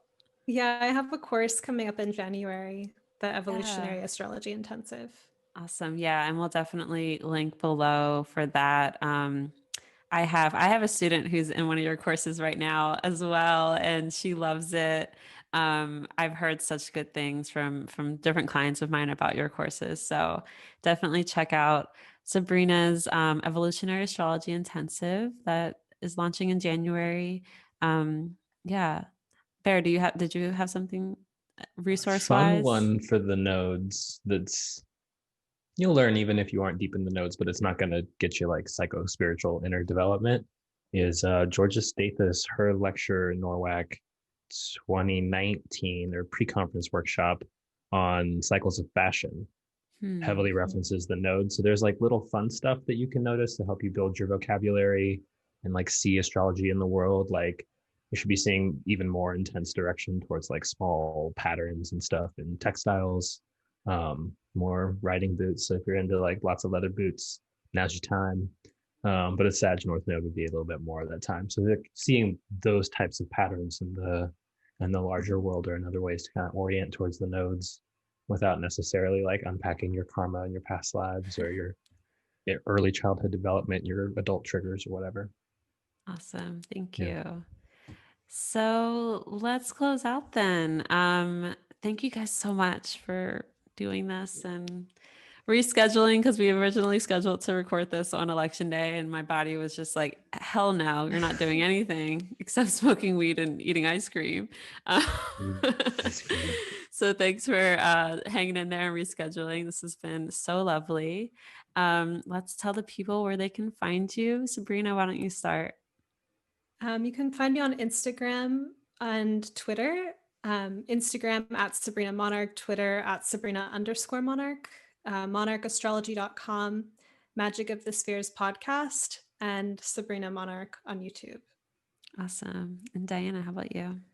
So my handle and all of the places, so .com, Twitter, Instagram, and Patreon is Damashena, and that is spelled DDAMASCENAA.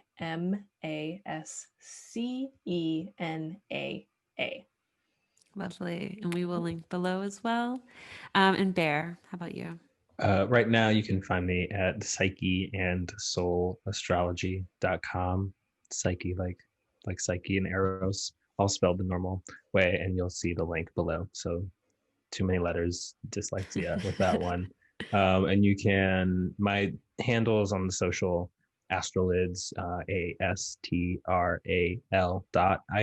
on the Insta and _IDS on the Twitter. I am taking a wintertime social media detox, so you won't see a ton of me. But you are Patreon/Bear Ryver, RYVER for River. See all the links below. But you'll be seeing some more of me in January when Mars hits Taurus. A little more research done instead of ahead of me. Awesome. Thank you all so much. Thanks for tuning in, everyone.